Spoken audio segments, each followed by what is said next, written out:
नमस्कार दोस्तों, ये video editorial compilation for mains का पार्ट है। आप प्लेलिस्ट में जाके एडिटोरियल की वीडियोस पेपर वाइज और टॉपिक वाइज देख सकते हो। और अगर आप दिसंबर 2019 के बाद की वीडियोस को देखना चाहते हो तो वीडियो के नीचे मौजूद ज्वाइन बटन की सहायता से आप मेंबरशिप को ज्वाइन कर सकते हो। चलिए डिस्कशन स्टार्ट करते हैं। आज दो ही नेक्स्ट आर्टिकल आईएएस और आईआरएस ऑफिसर्स के बीच राइवलरी से संबंधित है। आप जीएस पेपर 2 के इस टॉपिक से आर्टिकल को रिलेट कर सकते हो। क्या कंटेस्ट है? कुछ दिनों पहले 50 आईआरएस ऑफिसर्स ने मिलकर एक डॉक्यूमेंट रिलीज किया था जिसका नाम था force physical options and response to कोविड-19 एपिडेमिक। इस डॉक्यूमेंट को रिलीज करने का मकसद ये था कि सरकार को सजेशंस दिए जा सकें कि सरकार कोविड-19 की महामारी से निपटने के लिए कैसे रेवेन्यू अरेंज कर सकती है। डॉक्यूमेंट में काफ़ी सारे सजेशंस दिए गए थे, जैसे वो लोग जिनकी इनकम 1 करोड़ से ज़्यादा है उन पर 40% टैक्स लगाया जाए, और वो लोग जिनकी इनकम 10 लाख से ज़्यादा है उन पर 1 साल के लिए सेस लगाया जाए 4%। सेस का मतलब होता है टैक्स ऑन टैक्स, मतलब जितना टैक्स लगता है उस पर 4% और टैक्स। और ये स्पेशल सेस किस लिए होगा? ये होगा कोविड-19 की महामारी से निपटने के लिए, मतलब हेल्थ इंफ्रास्ट्रक्चर के लिए। इसके अलावा इनहेरिटेंस टैक्स को फिर से री इंट्रोड्यूस कर दिया जाए, मतलब जब कोई सन या फिर डॉटर अपने फादर से प्रॉपर्टी को इनहेरिट करती है तो उस पर टैक्स लगेगा। ये प्रोविज़न पहले हुआ करता था लेकिन अब हटाया जा चुका है, तो इसे फिर से री इंट्रोड्यूस करने का सजेशन दिया। और जो सेक्टर्स सबसे ज़्यादा प्रभावित हुए हैं कोविड-19 से उन्हें कुछ रिलीफ प्रोवाइड की जाए। लेकिन देखो, जैसे ही ये डॉक्यूमेंट रिलीज हुआ, फाइनेंस मिनिस्ट्री ने अपने आप को अलग कर लिया इस डॉक्यूमेंट से। Even CBDT, central board of direct taxation, इन्होंने भी कहा ये डॉक्यूमेंट रिलीज हुआ है, इस डॉक्यूमेंट का हमसे कुछ लेना देना नहीं है। अब आपके माइंड में आया होगा ऐसा क्यों हुआ? मतलब जब डॉक्यूमेंट में कुछ सजेशंस दिए गए थे तो सरकार ने एकदम से अपने आप को इस डॉक्यूमेंट से दूर क्यों कर लिया? इसका आंसर देखो ये है, टैक्स अनसर्टेनिटी। टैक्स अनसर्टेनिटी किसी भी देश के लिए अच्छा नहीं है। सरकार का कहना था आपके कुछ सजेशंस थे तो आप इंटरनल चैनल्स से हमें वो सजेशन आप भेजते, आपके ये सजेशन पब्लिक डोमेन में रिलीज नहीं होने चाहिए थे। ये रिपोर्ट लीक हुई, इससे देश में टैक्स के मामले में अनिश्चितता का इन्वायरमेंट बनता है कि इस देश में कुछ भी हो सकता है कभी भी, और ये इन्वायरमेंट इन्वेस्टमेंट के लिए अच्छा नहीं है। इन्वेस्टर्स आमतौर पे पहले ही ये शिकायत करते हैं कि इंडिया में टैक्स बदल दिया जाता है, पहले कुछ और टैक्स होता है लेकिन जल्दी से उस टैक्स को बढ़ा दिया जाता है, टैक्स ज़्यादा भी है। ये शिकायतें आमतौर पर इन्वेस्टर्स करते हैं, और ऊपर से इस प्रकार का कोई डॉक्यूमेंट रिलीज होना तो इससे अनिश्चितता और भी ज़्यादा बढ़ती है। उसके बाद क्या हुआ? अब सीबीडीटी ने 3 सीनियर ऑफिसर्स के खिलाफ अनुशासनात्मक कार्रवाई स्टार्ट कर दी है कि आपने ये डॉक्यूमेंट क्यों रिलीज किया, हम आप पर कार्रवाई करेंगे। मतलब प्रोसीडिंग्स जो है कार्रवाई की वो स्टार्ट हो चुकी है। आर्टिकल में कहा जाता है देखो, जो सजेशंस दिए गए थे वो सजेशन गलत नहीं थे, मतलब इनइक्वालिटीज पूरे वर्ल्ड में इंक्रीज हो रही हैं, तो इस प्रकार के सजेशंस बहुत सारे एक्सपर्ट्स देते हैं। तो फिर आखिरकार कार्रवाई क्यों की जा रही है सीनियर आईआरएस ऑफिसर्स के खिलाफ जिन्होंने ये डॉक्यूमेंट तैयार करवाया था? टोटल 50 ऑफिसर्स थे जिन्होंने ये डॉक्यूमेंट तैयार करवाया, और 3 जो सीनियर ऑफिसर्स हैं जिनकी गाइडेंस में जो जूनियर ऑफिसर्स हैं उन्होंने डॉक्यूमेंट तैयार किया, उन पर कार्रवाई की बात की जा रही है सीबीडीटी के द्वारा। तो आज के जो राइटर हैं वो शिकायत करते हैं।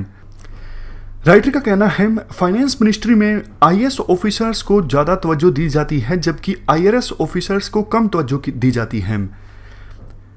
फाइनेंस मिनिस्ट्री में रेवेन्यू सेक्रेटरी, एक्सपेंडिचर सेक्रेटरी, इन सभी पोस्ट पर आईएएस ऑफिसर्स होते हैं, जबकि देखो राइटर के अनुसार आईएएस ऑफिसर्स को ज़्यादा जानकारी नहीं होती इंपॉर्टेंट कंसेप्ट्स के बारे में, जैसे बेस इरोजन क्या होता है, प्रॉफिट शेयरिंग क्या होती है। और दूसरी तरफ आईआरएस ऑफिसर्स की पूरी जिंदगी, पूरा जो सर्विस का कार्यकाल है वो इन्हीं चीज़ों में बीता होता है, तो एक्सपर्टीज होती है आईआरएस ऑफिसर्स के पास।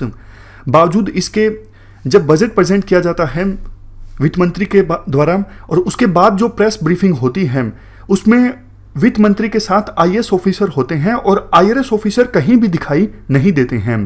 लंबे समय से एक मांग चल रही थी कि सीबीडीटी के चेयरमैन को आप secretary to the government of India की रैंक दे दो। सरकार ने उन्हें स्पेशल सेक्रेटरी की रैंक दी, लेकिन सेक्रेटरी की रैंक अभी भी नहीं दी है।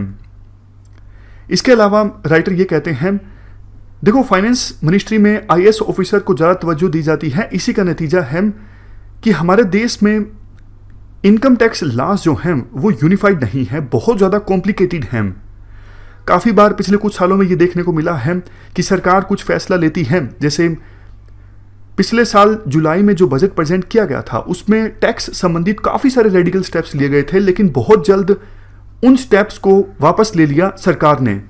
मतलब एक सिंपल रणनीति पे सरकार चल ही नहीं पाती, और इसका दोष राइटर के द्वारा दिया जाता है आईएएस ऑफिसर्स को, क्योंकि उनको टैक्स एडमिनिस्ट्रेशन के बारे में ज़्यादा जानकारी नहीं होती है। एक और एग्जाम्पल दिया जाता है राइटर के द्वारा, कॉर्पोरेट टैक्सेशन में सितंबर 2019 में सरकार के द्वारा बदलाव लाया गया था और फाइनेंस मिनिस्टर ने एक प्रेस कॉन्फ्रेंस की सहायता से ये अनाउंस किया था।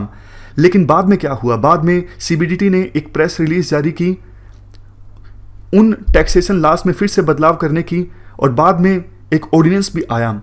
तो ये क्यों होता है? राइटर के अनुसार दोषी हैं आईएएस ऑफिसर्स, जिनको ज़्यादा तवज्जो दी जाती है फाइनेंस मिनिस्ट्री में। इवन नानी पाकीवाला का नाम लेते हुए राइटर कहते हैं कि इनकम टैक्स एक्ट जो है वो नेशनल डिस्ग्रेस है। इसकी वजह से ज़्यादा इन्वेस्टमेंट नहीं आती है, हरासमेंट होती है टैक्स पेयर्स की, और टैक्स रेवेन्यू भी सरकार को अच्छा नहीं मिल पाता। आमतौर पर सरकार क्या करती है, रिटायरमेंट के बाद भी आईएएस ऑफिसर्स को ही ज़्यादा तवज्जो दी जाती है। आप कैग मान लीजिए, आरबीआई के गवर्नर की पोस्ट मान लीजिए, या फिर विभिन्न रेगुलेटरी अथॉरिटीज़ हैं उनको मान लीजिए, सबके चेयरमैन पर रिटायर्ड आईएएस ऑफिसर्स को अपॉइंट किया जाता है। रेयरली ऐसा होता है कि आईआरएस ऑफिसर को रिटायर होने के बाद इतनी बड़ी पोस्ट पर अपॉइंट किया गया हो, लेकिन कुछ एग्जाम्पल्स अच्छे देखने को मिले, जैसे सुशील चंद्रा, ये अभी इलेक्शन कमिश्नर हैं, ये आईआरएस ऑफिसर की पोस्ट से रिटायर हुए। उसी प्रकार से एक ब्रिलियंट आईआरएस ऑफिसर को insurance regulatory and development authority का चेयरमैन बनाया गया। अच्छी बात है। तो सरकार को आईआरएस ऑफिसर्स को उनका हक देना चाहिए।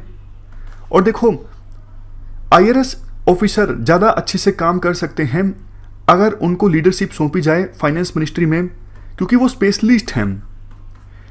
आईएएस ऑफिसर्स जो होते हैं वो जर्नलिस्ट होते हैं, उन्हें टैक्सेशन के कंसेप्ट्स की डेप्थ की जानकारी नहीं होती, टैक्स एडमिनिस्ट्रेशन का उनका एक्सपीरियंस नहीं होता। इसी वजह से फाइनेंस मिनिस्ट्री में ज़्यादा तवज्जो दी जानी चाहिए आईआरएस ऑफिसर्स को, और इससे एक जो डिबेट है स्पेशलिस्ट वर्सेस जर्नलिस्ट की, वो डिबेट फिर से स्टार्ट होती है।